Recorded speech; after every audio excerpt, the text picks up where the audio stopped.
A few weeks ago, towards mid-March, we were in the middle of a long-expected trip to India. We had some incredible food in Delhi, visited the world's oldest continually inhabited city in Varanasi, explored Jaipur, the heart of Rajasthan, played with colors during the Hindu festival of Holi, saw the majestic Taj Mahal, and spent a lot of time on trains hopping between these places.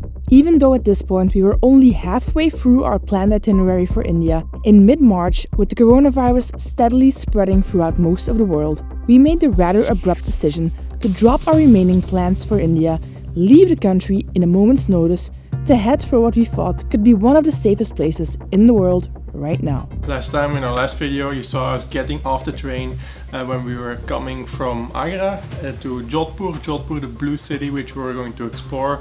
But then a lot of stuff happened. We didn't end up making a video in Jodhpur and we ended up in a new country where we are right now. So this video is meant to explain to you what has happened in the meantime and where we are now. So the day that we were going to be exploring Jodhpur, around noon, we were sitting on the rooftop terrace of our hostel, enjoying a little masala chai, masala tea, and we were trying to come up with a plan for, like a backup plan to have for when we were in India if things would get worse with the virus situation. So we were looking at options around India and doing some research then showed that Singapore, Hong Kong, as well as Taiwan were relatively unaffected, still very safe, almost had no cases at all.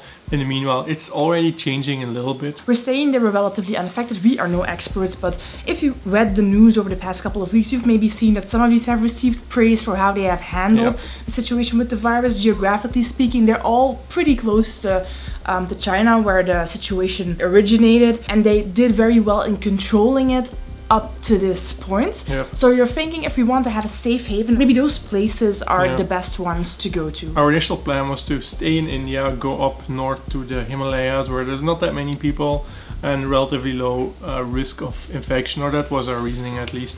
But then we saw what was happening in Europe, including in our home country, Belgium. In just a couple of days it went from there's no problem at all to almost the full country being in lockdown. That got us like scared a little bit to get stuck somewhere for weeks, maybe months, the way it is looking now. And then we saw that Hong Kong was looking into closing their borders. Taiwan government officials had also said, yeah, we're looking at additional measures to maybe closing our borders in the next couple of in a couple of days. Singapore was implementing more and more measures as well. And also India was starting to take measures. A few of the 26 states were already closing down. Some of the tourist sites were already being closed. And we didn't want to get stuck in India during a health crisis. So we decided to look into moving in the next couple of days when we were in that morning.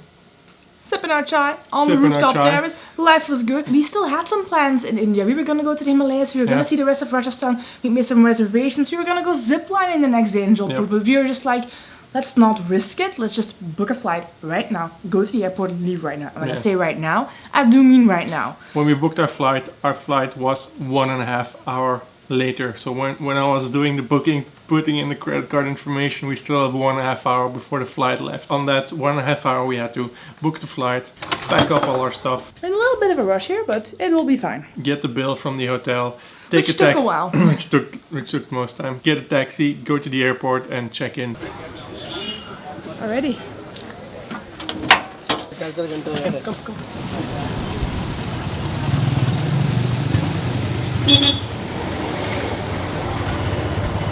We got a few messages from people saying, if this gets worse, are you going to go home? And for us, going home wasn't really an option because first of all, we don't have a home anymore. We don't have a house anymore. We have an apartment. We have an apartment that we own, but that is rented out to a tenant. We can't just go there and be like, hey, guess who's back? Hi, how are you doing, friends? Yeah, they're not going to be too happy about that. We can't move in, or we wouldn't move in with people we know, because you never know. I mean, Belgium is currently in like a lockdown light.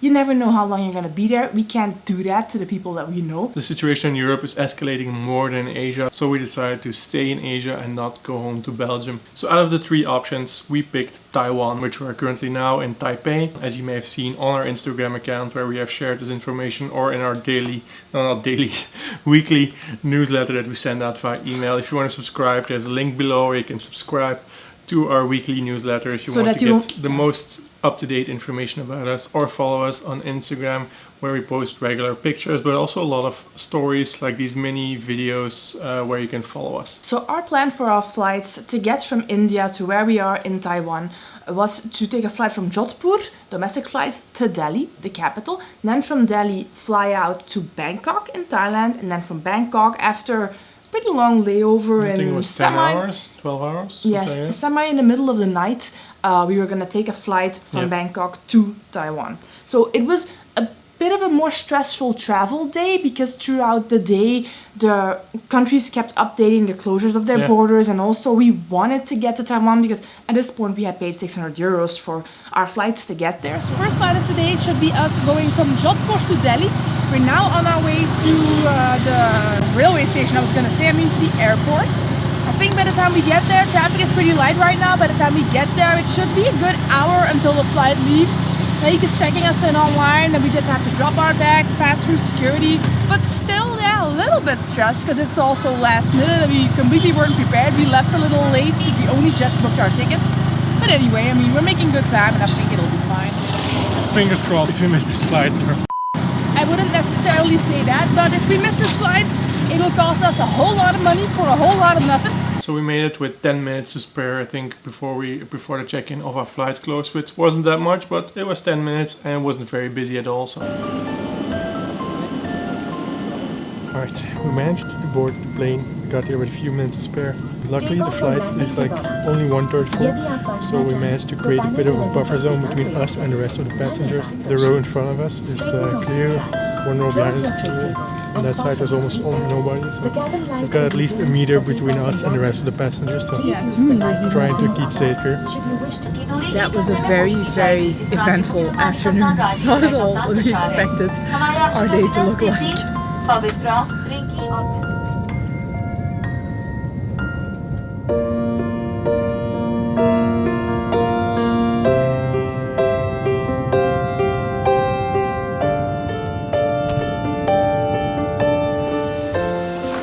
the time we arrived in Delhi, we looked up, okay, what are still the measures in place, what's going on in the world, and then we saw Taiwan in particular the news, and we were a bit taken aback by it. Taiwan had implemented also a 14-day mandatory stay-at-home quarantine. You cannot go outside at all, not to get food, not to go for a walk, not to get medicine, not at all. Even Taiwanese people who were coming from abroad had to undergo the quarantine so that if they were infected, even if they didn't have symptoms yet, they couldn't infect anyone else. It wasn't necessarily a problem for us that we would have to stay at home for 14 days. The problem is we did not have a home, and at that point we were doing some research on Facebook because we couldn't find too many communications about it, and we read a post that said that foreigners, as opposed to residents, were not allowed to pick a home like an apartment or hotel and quarantine there for a while. They had to go to one of the government-run quarantine facilities, which are good, but which cost over $100 and I think close to $150 per person per day for 14 days. That would have meant paying $4,200 for just 2 weeks staying at home in a government quarantine center. That would have been a financial... a horrible financial surprise.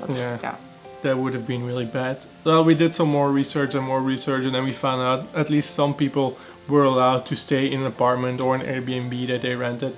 So we decided to continue with our plan. So we managed to arrange an apartment for us where we could stay for 14 days, which is the apartment where we're at right now. So that was not really a problem, and then we decided to just continue with our flight to Bangkok. When we landed in Bangkok, we saw Taiwan had decided to close its borders completely to foreigners.